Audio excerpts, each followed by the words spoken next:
And again, in case you haven't figured it out, the problems of water scarcity and food scarcity is indeed 100% economic. There are many types of desalination processes which could take salt water and convert it into clean water in all of these poor countries. But guess what? No one has any money to implement these types of solutions in poor countries. The same goes for food. We've gotten to a point with scientific invention that we don't even need arable land anymore, which, by the way, is eroding at a rate of about 1 inch a year due to the abusive agricultural methods that are being utilized. Please note, it takes about 500 years for fresh topsoil to emerge. Hydroponics and aeroponics alone, if applied correctly, could provide for all the world's people without the wasted water resources in part and the excessive need for nitrogen-based fertilizers. In fact, you could build these facilities on the land that is depleted in stories. You could have skyscrapers, if you will, of organic food production on an industrial level. But once again, who has the money to do that? And on an extremely enraging and sad note, the more we experience social breakdown, the more human exploitation, crime, and abuse will occur. While here in America we think that slavery was abolished many decades ago, the fact is there are now more slaves in the world than any time in human history given the definition of slavery. However, this time it doesn't come from the form of owning people. It is simply the globalization attribute of exploitation for cheap labor. I'm going to stop here as far as talking about the negative attributes inherent in our system, along with the ongoing social collapse, which, by the way, I personally can't see an end to for a very long time, if at all, frankly, until we move into something more sustainable. The personal and private debts, for example, are so high right now that it's going to take a number of bubbles to burst before any type of so-called stability is going to occur. Anyway, before I go on to the final section of this talk, which is essentially an introduction to the Venus Project and a resource-based economy, let me summarize by saying that the monetary paradigm, economic structure as we know it, is again the basic systemic source of the majority of the world's problems we have around us. In this system, if this cancer is allowed to grow unabated, spreading its malignant propensities across the globe, utterly decoupling from the natural world and the carrying capacity of the earth, destroying the finite resources we all share, we are on pace with nothing less than something that no one can even consider of a collapse. And I'm not talking about waking up one day and there's nothing anywhere. It's not like that. It's where slowly it arose to a point where the values and the culture and the awareness becomes so distraught and so confused that the levels of quality of life become justified, where you start to accept less and less. It's going to slow everything down to a crawl. And invariably, there will be some dramatic accents, if you will, of severe problems, especially when it comes to the energy crisis that is looming.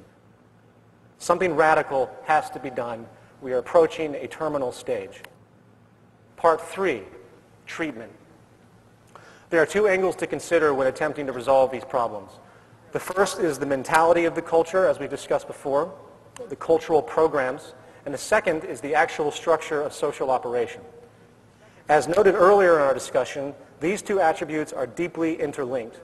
However, regarding the first issue of cultural conditioning, we need to employ what I call, as a movement, we need to employ what I call social therapy.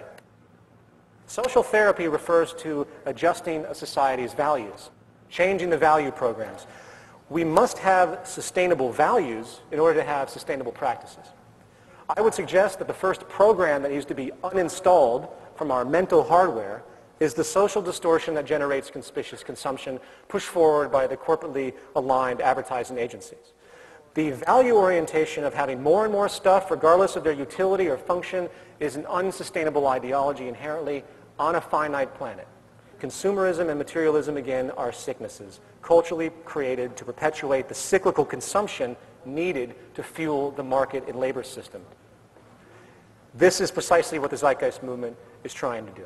We can't do anything until people understand the need for this direction, which is why we're here right now, which is why this is being webcast, which is why those involved in the movement are diligently working, not to create infrastructure yet, but to try to get these values out there. We will address the movement directives in the second half of the program.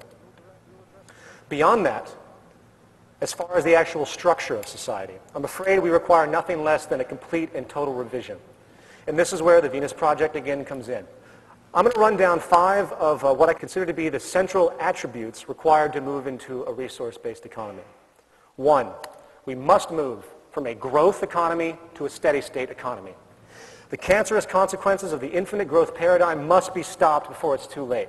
In the final analysis, given our technological ingenuity at this stage, we propose the absolute elimination of the monetary system itself. There's no reform possible to stop what the system is doing.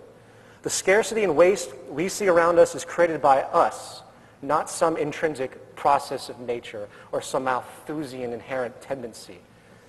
The need of money is no longer relevant and is extremely detrimental, in fact.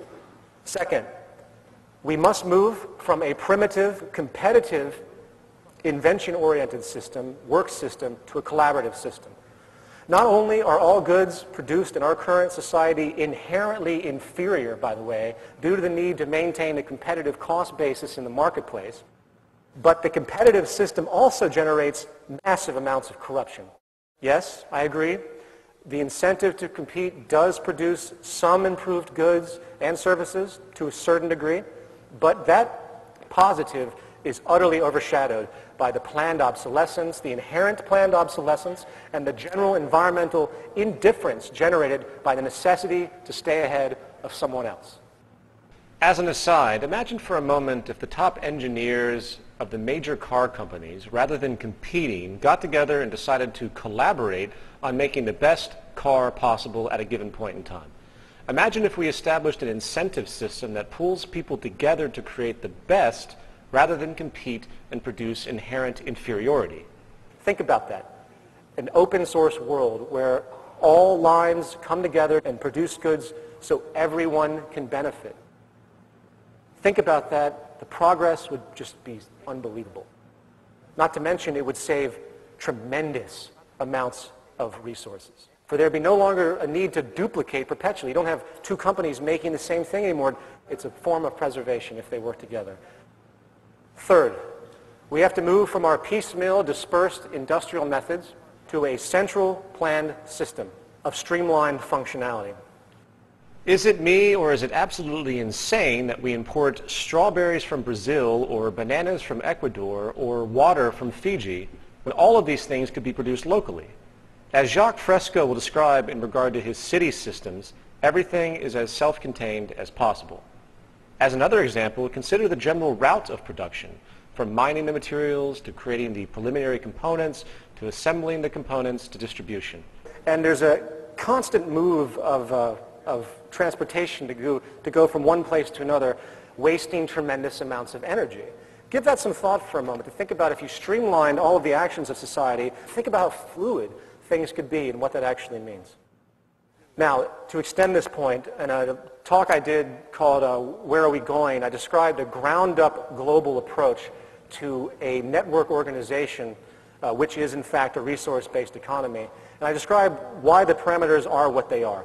I don't have time to go through all of it, but let me give just a quick rundown of the reasoning for those that have never even considered any other social system outside of what we know today. Very simply, the Earth is a system and must be treated as such. There are resources all over the Earth, and therefore we must have a system that can monitor these global resources within a global technological infrastructure. Therefore, we have to have a feedback system, which has to be global in nature, coming from the carrying capacity of the Earth, which is the starting point of all industrial decisions. The first step in this, we do a full survey of the Earth's natural resources. You can't make intelligent decisions if you don't know what comprises the attributes of those decisions. We must first understand the full range and capacity of the earthly components in order to derive inference as to our capabilities. There are many natural resources to consider on the planet, but for now, I want to focus on energy again.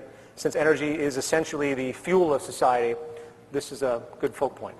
So what do? We scan the Earth holistically. Yes, we scan the entire planet, listing all relevant energy locations and potentials.